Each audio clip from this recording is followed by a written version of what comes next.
Eu tenho uma visão muito maquiavélica da forma como os Estados funcionam e como eles concentram o seu poder e como eles o manifestam. E por isso eu acho que está tudo em cima, está tudo à vista. Eu acho que a forma como o Trump, aquilo que está a acontecer na ordem do mundo, é claramente um retorno àquilo que são os interesses puros e mais centrais, que é o poder, que é o dinheiro, que é a energia. E eu acho que é isso. O poder pelo poder.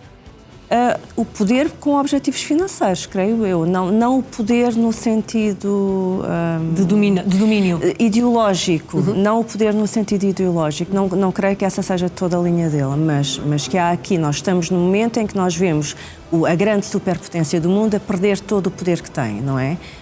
E parte daquilo que é importante para se reconquistar ou para ele conseguir manter esta posição de supremacia face à China e principalmente à China. E há pouco, quando questionava por que razão é que eles não discutiram isto na ONU, porque isto nunca passaria na ONU. Naturalmente. Não é?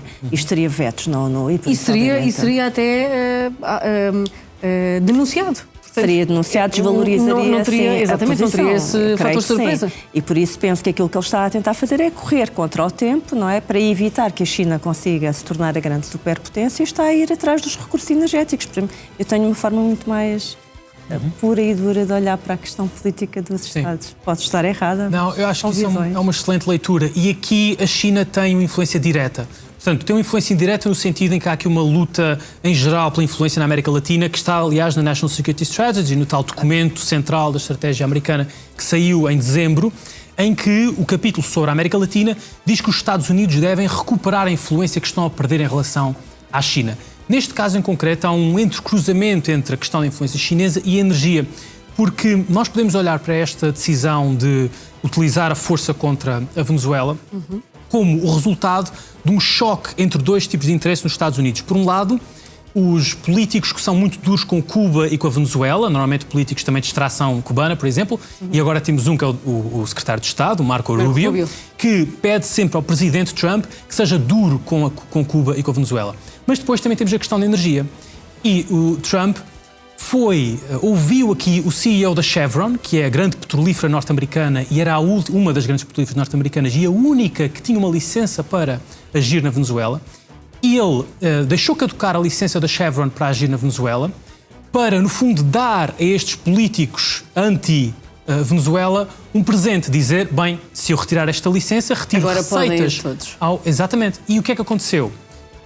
Trump repôs essa licença à Chevron, cerca de um mês depois, portanto ele deixa caducar a licença em maio e repõe em julho, porque o CEO da Chevron convenceu Trump de que provavelmente a empresa que seria convidada para ocupar o lugar da Chevron seria uma empresa chinesa. Portanto, diretamente há aqui uma questão de influência. Portanto, ele repõe a licença a seguir e depois começa nesta campanha de alta pressão sobre a Venezuela que deu neste resultado.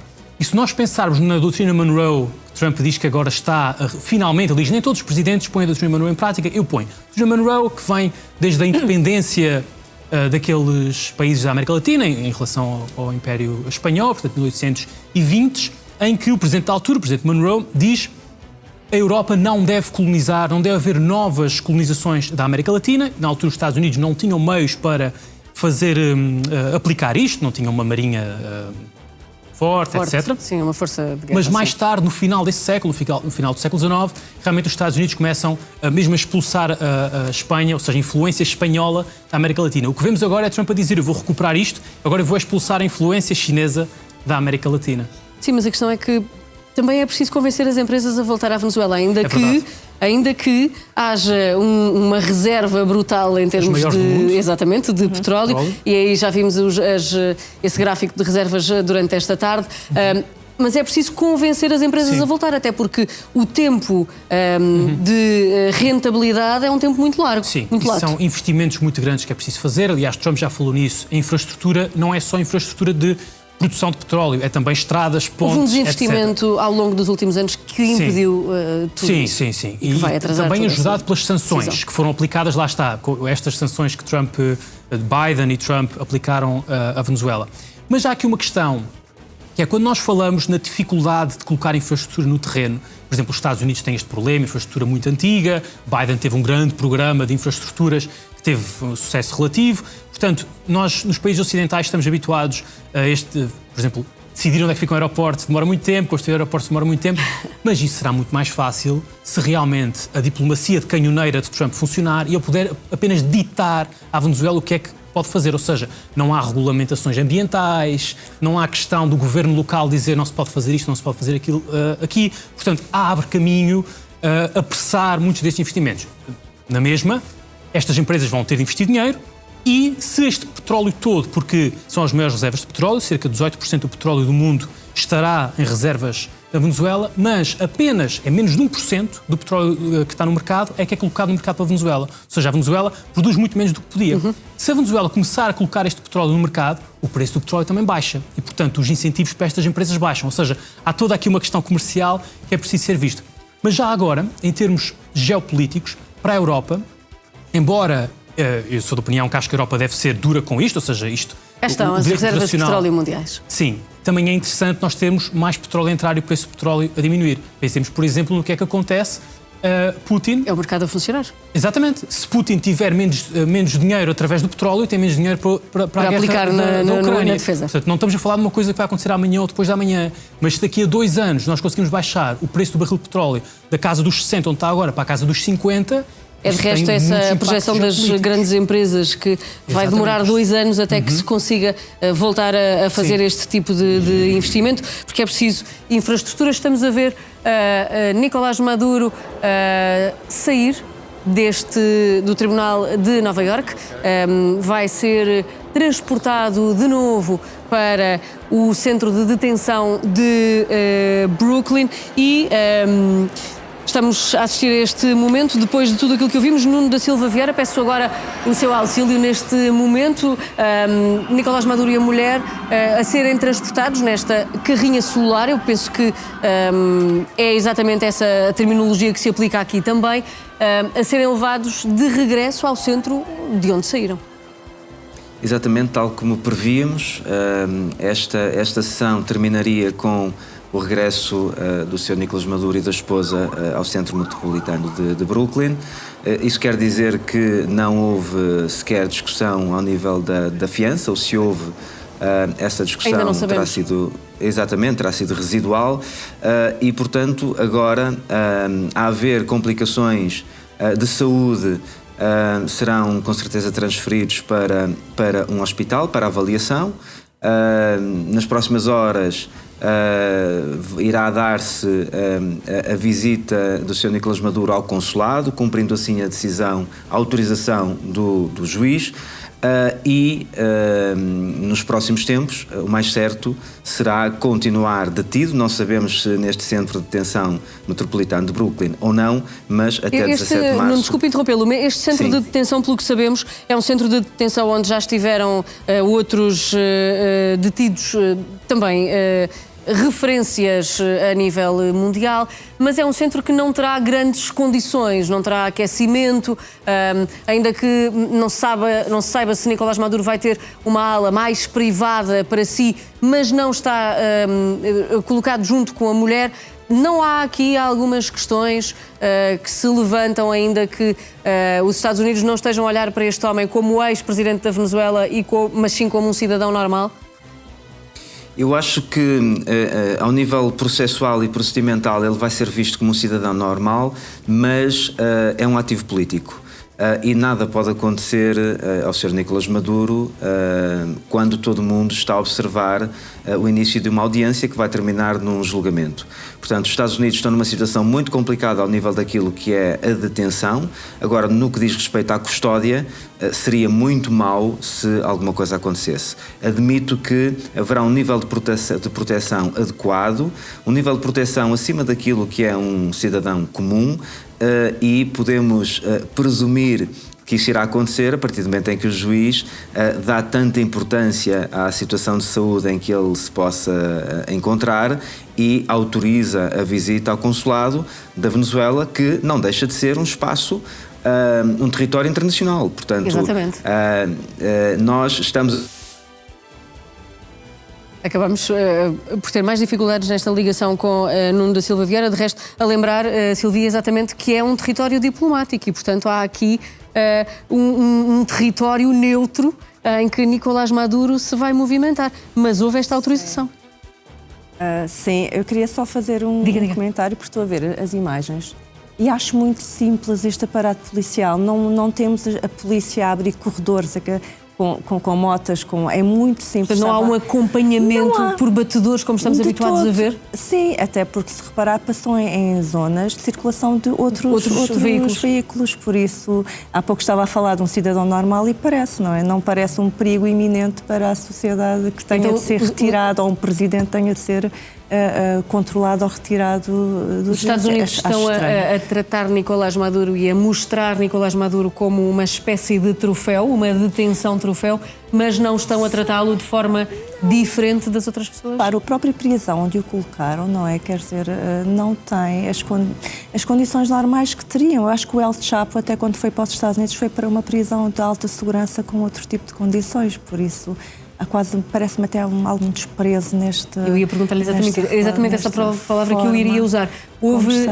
Nota-se e sente que há esse desprezo por parte das autoridades? Agora, olhar para isto, sim, não é? Não há nenhuma ação que os Estados Unidos e outras nações tenham, mas não há nenhuma ação que seja inocente ou que não seja pensada. Não sei, porque acho que a atual administração americana tem algumas formas de reagir que parecem não são muito pensadas. Pronto, alguma impulsividade assim, não, a palavra desprezo talvez seja, mas há um descuido. Parece-me que há ali algum descuido, não Vamos substituir, então. Exato.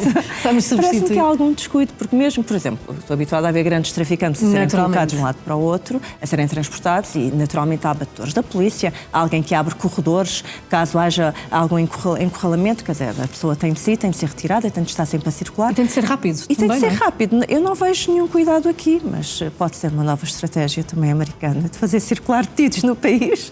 Ou os Estados Unidos não estão a agir em conformidade daquilo que ou não estão acusam. Preocupados, exato, não estão preocupados. Não estão preocupados que ele seja atingido, porque ele pode ser atingido. Desculpe, estamos a continuar esse acompanhamento. Sim. E de facto é como dizia, estão a circular numa via onde circulam outros... Pode haver alguém que, imagino que alguém quer fazer mal, quer dizer, com tudo aquilo que é o histórico do senhor, que alguém o quer, sabe que dia 17 de março pode estar ali à espera, que ninguém está a controlar. Pode querer anulá-lo, não nos Estados Unidos, mas outra força. Acho estranho para um país que habitualmente é tão cuidadoso com a segurança ter este tipo de tratamento com um ex-presidente, seja de onde for. Ainda que Nicolás Maduro tenha surgido algemado, isso parece-lhe normal? Isso é uma afirmação de poder, claro, isso acho que sim. Sim, isso é muito à xerife, não é? Claro, é normal. Não, acho que sim, é normal. Ele é um detido, ele está acusado e ele vai algemado, sim. Sim, foram muitas fotografias dele vendado, fotografias dele com vários casacos, o casaco da Nike já está a vender imenso pelos vistos, e nós sabemos que Trump adora isto. Trump é o presidente do reality show, ele fez a sua carreira pública em reality shows, não é? Como produtor no reality show. Deixa-me interrompê-lo só para dizer que, entretanto, acabou o Conselho de Segurança da ONU e esperamos a todo momento que haja alguma declaração sobre esta resolução e, portanto, peço-lhe só que continue, só apenas para alertar que estamos exatamente nesta ligação em direto a Nova Iorque, à espera de tudo aquilo que possa acontecer aqui. Ótimo. Esta imagética toda entra numa retórica de Trump, retórica não só oral, mas retórica visual de demonstração de poder, realmente. E, aliás, a própria operação militar, parece-me altamente arriscada, muito difícil de fazer, correu muito bem, tal como tinha corrido muito bem a questão do bombardeamento das instalações militares no Irão. Em princípio não destruiu tudo aquilo que Trump diz que destruiu, mas o que me parece também perigoso aqui é estar tanto a operação militar arriscada estar a correr aparentemente bem, sem danos, não é? Sem mortos americanos, sem baixas de equipamento militar. Por exemplo, com a morte de Bin Laden, houve um helicóptero, aqueles carros, não é? Que se perdeu. Isso estar a acontecer pode estar a aumentar o apetite de risco de Trump. Quer dizer, Trump achar que com estes grandes golpes de mão militar, altamente sensacionais, pode estar a conseguir os seus objetivos políticos. Ele está contentíssimo agora porque acha que está a causar um grande problema aos democratas, por exemplo. Está a ser mais temido pelo mundo e está a causar divisões dentro de casa também, porque os democratas ficaram um bocadinho sem saber. Muitos democratas condenaram isto. Outros, por exemplo, o senador John Fetterman de Pensilvânia já veio dizer que sim, que é bom, porque ninguém vai ter saudades de Maduro. E, portanto, ele consegue aqui uma série de vitórias em vários capítulos, podem fazer com que ele utilize mais meios militares para conseguir objetivos políticos. Portanto, Trump está a tentar ser admirado da pior forma. Não é pela forma mais positiva, é apenas pela forma negativa, por este temor que vai instalando. Eu penso que a estratégia política dele passa pela surpresa e ele vai beber isso àquilo que era a estratégia económica, ou seja, como homem da economia e da finança, como homem dos negócios, eles funcionam por uma questão de surpresa e de antecipação. É o segredo. Exatamente, e antecipar aquilo, ou seja, serem os primeiros a tomarem as ações, obrigando os outros a reagir. E eu penso que ele gosta de funcionar assim na política também, mas depois reequilibra as coisas, ou seja, ele provoca um problema onde ele não existe, obriga a toda a gente a olhar para aquele problema e depois a partir daí, às vezes até assume uma posição um pouco mais de homem que vai equilibrar, não é? Já que vocês não se entendem, eu venho então equilibrar isto. Eu penso que ele... Cria o problema para resolver. Sim, eu penso que ele funciona dessa maneira e penso que tem tido algum sucesso político, aquilo que estava a dizer, eu penso que ele tem tido sucesso. Mas não deixa de criar os problemas. Portanto, que problema é que ele vai criar a seguir? E se calhar olhamos para a Groenlândia, não é? Não no sentido, se calhar, de uma ação militar, mas trouxe para a discussão. Certo. Toda a gente está a falar da Groenlândia, toda a gente vai agir e vai fazer qualquer coisa.